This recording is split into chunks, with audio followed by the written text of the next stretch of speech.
馬車迎えに来るの迎えに来るのね誰かが私を連れて行くのね白い花の道へ風のふるさとへ連れて行くのね連れて行くのね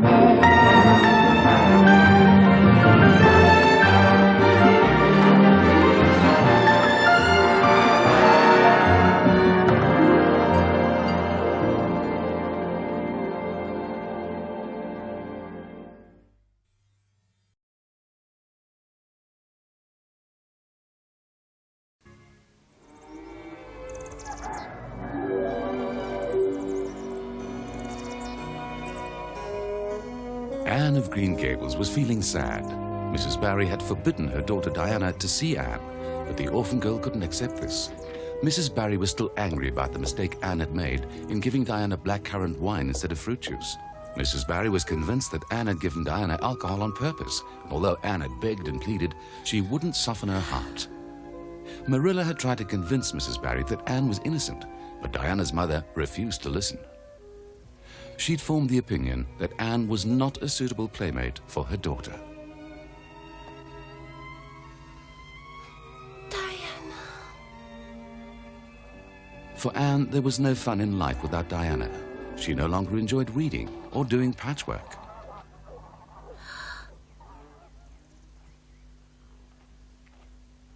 Diana!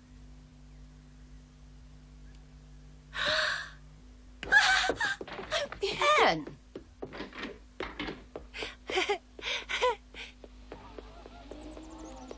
Diana, don't go! Diana?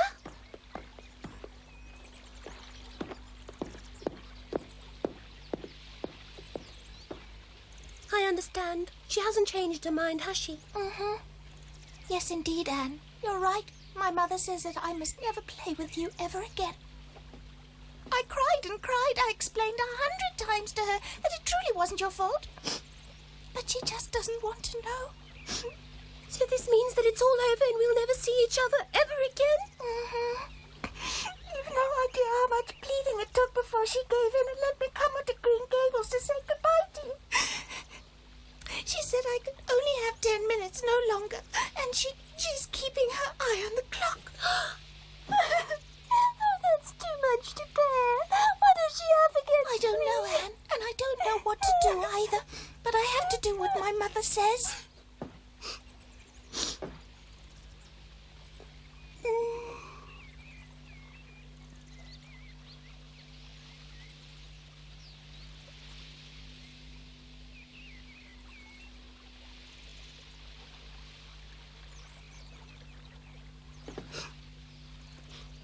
You have to do what your mother says. But it's so difficult to say farewell to your best friend in only 10 minutes. Diana, now promise me one thing, that you'll never forget your first and best friend from your childhood days, no matter how many other close friends you make as you go through life. Yes, I can promise you that. And I also give you my word that I will definitely never have another best friend. I just couldn't, Anne. I could never ever love anyone else the way I love you. Is that really true, Diana? Do you really like me that much? I never dared to hope that you did. I really do love you dearly, Anne. Didn't you know that? Oh, of course I knew that you liked me well enough, but I had no idea that you really loved me as a dear friend as much as I love you.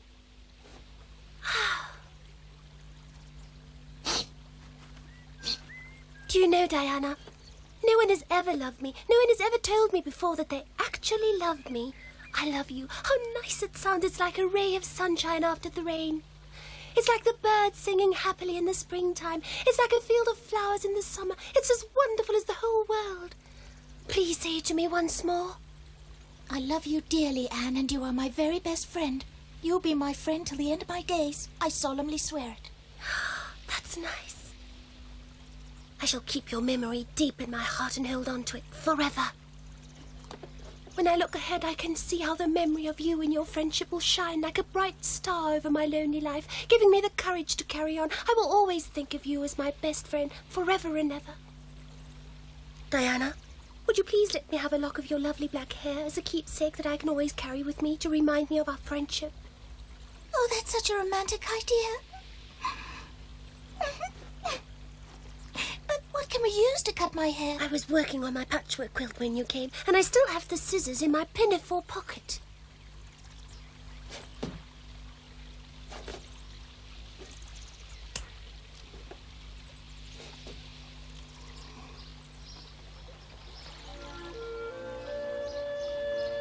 Goodbye, my friend. From now on, we'll have to be strangers. Our love will go through a very hard test, but we'll beat all our enemies in the end, because suffering will make us so much stronger. And I want you to know, my heart will always have a place for you in it, so long as it goes on beating. An everlasting oath we had declared, two hearts that shared a true and most enduring love, as sure as moon and stars do shine above. And so once more as once before we now declare to love and care. Goodbye. I must go home We now. are parted, our hearts still are one.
It's all over. I'll never see Diana again.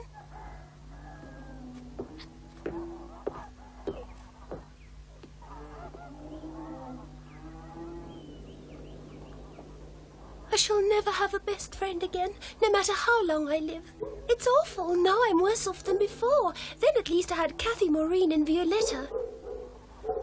But even if I still had them, it could never be anything like it was with Diana. Imaginary friends can never match up to a real live best friend, and they could never replace Diana, never ever.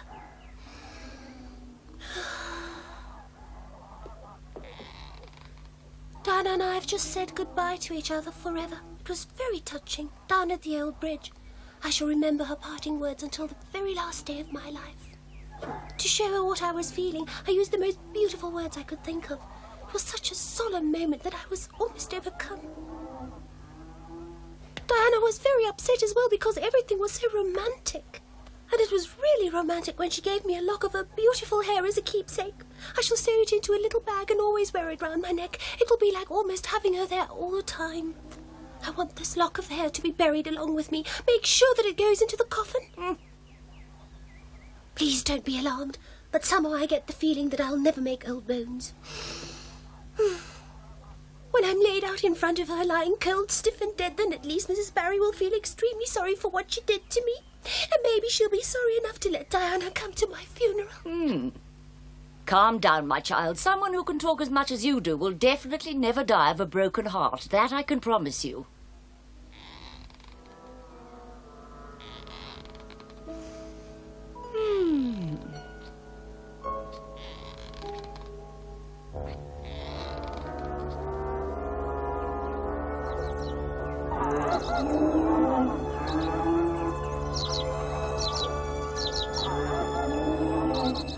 I tell you, Matthew, she talked like a waterfall, but to be honest, I was quite glad she did. It's hard on the poor child, but she feels better when she talks about it. I feel very sorry for her. She was longing to have a friend of her own age. This whole business is incredible. I had no idea Mrs. Barry would turn out to be such an unreasonable woman. I shall ignore her.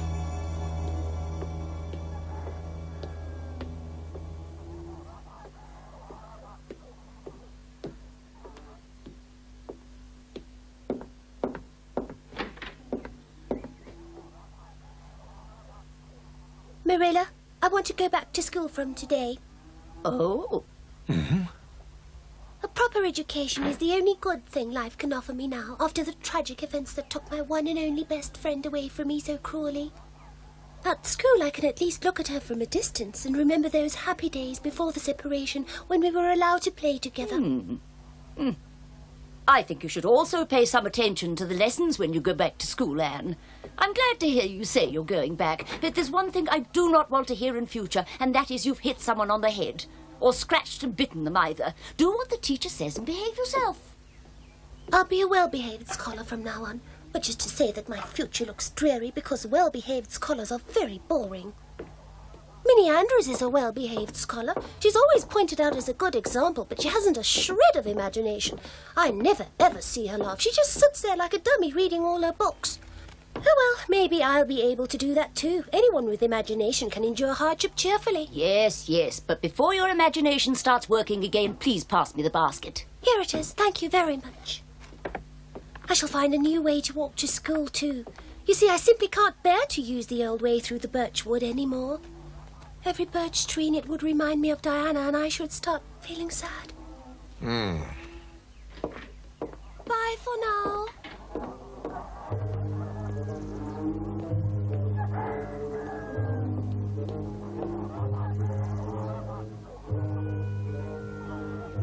Well, you never know, do you? That's what they always say. She hasn't uttered a single word about school for a whole month now. I was absolutely convinced that Anne was never going to go back there again. We can thank Mrs. Barry for this. How long will she keep it up?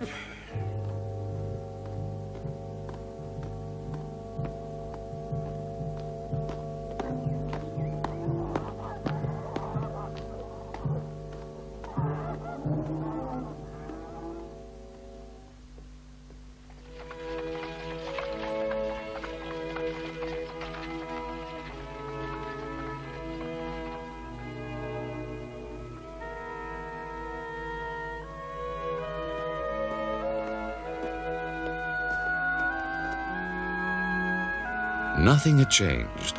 Anne couldn't say exactly what she'd expected, but she was surprised to see that everything was as she'd left it a month before.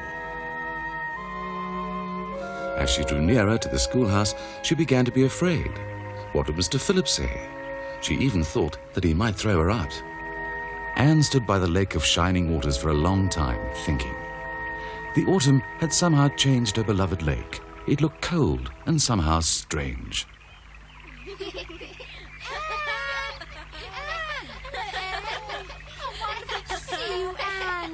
It was all much easier than she'd pictured it. Anne was welcomed back to school with open arms. Her imagination had been sorely missed in games, her voice in the singing, and her dramatic ability in reading aloud at lunchtime. I wonder when she's going to put her foot in it again. This time she's going to get herself into really hot water. Not all the girls were glad to see Anne again. Some of them, in particular Josie Pye and Gertie, gossiped about Anne behind her back and said unkind things about her. Diana's unpleasant experience with the blackcurrant wine had been the talk of the school. Mr. Phillips, good morning, sir. Anne Shirley, how nice to see you among us again. I would like to ask you a big favour. Well, what is it? May I choose where I am to sit, sir? I see. I would like to sit next to Minnie Andrews, please. What's she up to now? Look at her playing up to him. She's trying to become teacher's pet. That is fine. I approve, because your request shows that you've come back to school with the right attitude, to learn seriously and diligently. Follow the example of Minnie Andrews and you will soon make great progress. I want you to write down in your exercise book what you've decided to do right away, in big letters, so that you don't forget your good resolutions. I shall do that, Mr. Phillips. Hey, Josie, now we've got 2 teacher's pets. Good day, Minnie. Good day, Anne.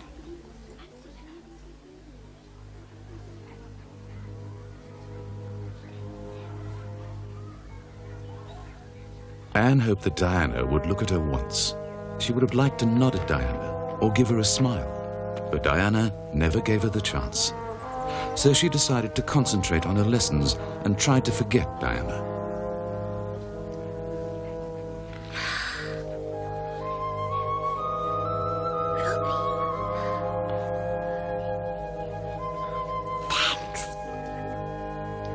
Sloane gave me a big yellow pansy she had cut out of the floral catalogue.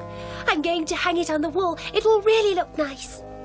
And Lily Bolter gave me a perfume bottle to keep the water for my slate in. Look at them, Marilla.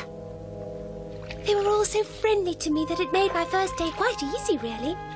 Oh, yes, and there's something else.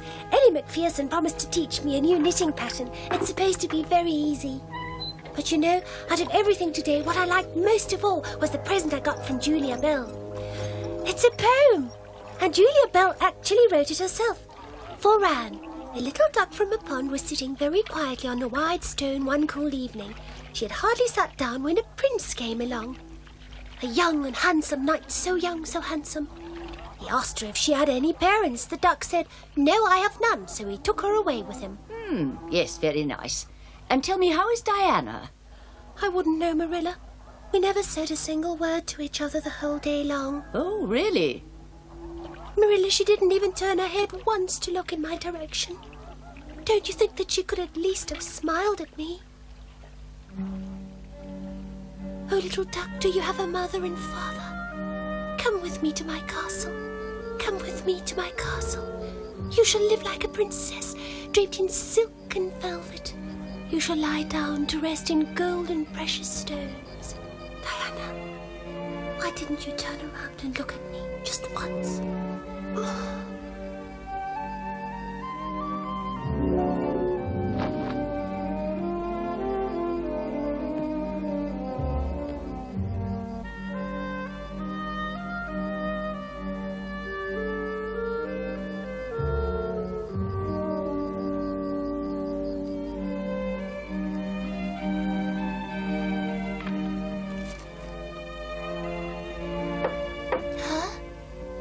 Come in. Diana, are you still reading? You should be in bed by now. I know, Mummy. I'm going now. Please, my child, hurry up, otherwise you'll fall asleep at school tomorrow.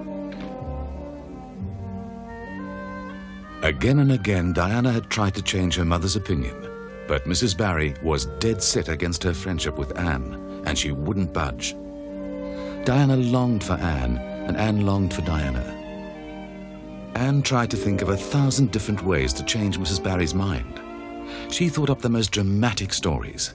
She imagined kidnapping Diana on a horse, or persuading Marilla to adopt her. But all along she knew that she could dream as much as she wished. Nothing could change the hard fact that the two little girls were apart. When Anne arrived at school the next morning, there was a surprise for her. On her desk was a big, luscious red apple. She had no idea who'd left it for her. There was no note with it. Good morning, Minnie. Do you know who left this apple?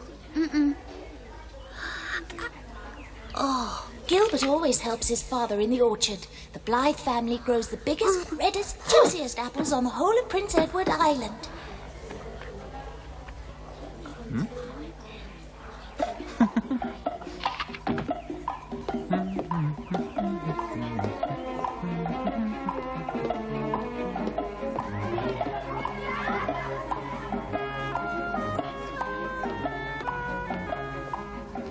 Anne Shirley. Yes? Good morning. Here's a present for you. It's a slate pencil. Would you like to have it? Oh, thank you. Thank you, Charlie. I reckon it must have cost you at least 2 pennies. It's the best you can get. It's a lovely surprise. Thank you, Charlie. I shall take good care of it. Bye for now, Anne. You'd better think of something else. You'll never beat me. Sorry about that. Oh, that's all right. Anne was happy to accept Charlie Sloane's slate pencil, but she wanted nothing to do with Gilbert's apple. Gilbert didn't show any reaction other than a little disappointment. Charlie Sloane, by contrast, was in his seventh heaven. He was floating so high that he couldn't write a single word and had to stay in during lunch break to finish his work. Our story continues on the afternoon of the same day. Now, I would like you to read the story very carefully and then write it down from memory. The story should not be shorter than 3 pages, but not much longer. All right, you may start reading now.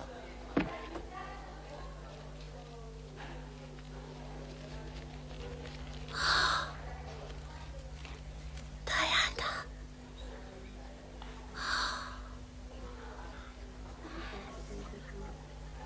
Dear Anne, my mother says I'm not allowed to play with you or talk to you, even at school. It isn't my fault, so please don't be cross with me, because I love you as much as ever. I miss you awfully to tell my secrets to. And I don't like Gertie Pie one bit. I don't tell her anything, and we don't share any secrets as you and I do. I made you one of the new bookmarkers out of tissue paper. They're very fashionable now, and only 3 girls in the school know how to make them. When you look at it, remember me.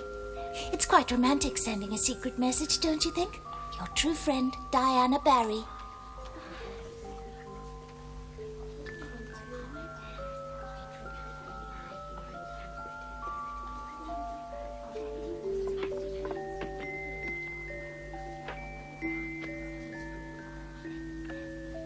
My own darling Diana, of course I'm not cross with you because you have to obey your mother.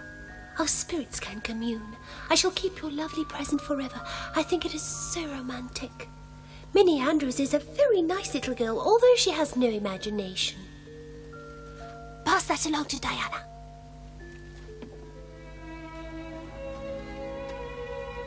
Pass it to Diana. After having been Diana Barry's best friend, I can't be Minnie's. Please excuse mistakes because my spelling isn't very good yet, although much improved. Yours until death do us part, Anne or Cordelia Shirley.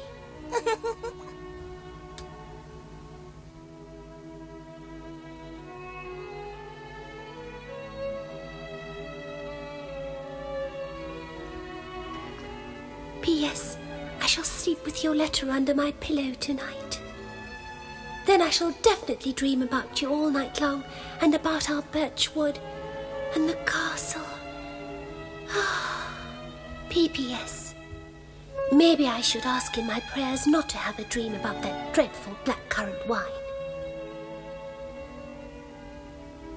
With Diana's letter, Anne's life changed in a matter of moments. Suddenly she was happy again, and she no longer had the constant feeling that she needed to cry.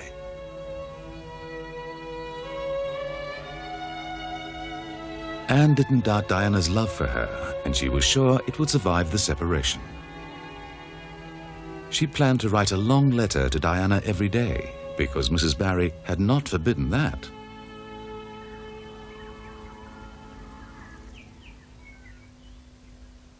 Winter came to Prince Edward Island, and Anne was looking forward to her first Christmas at Green Gables.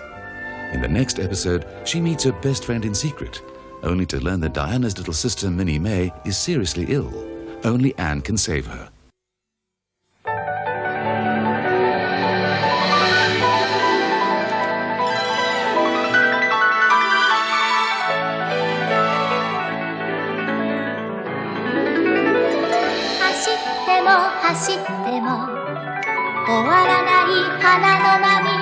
湖は遠く燃える雲はもっと遠く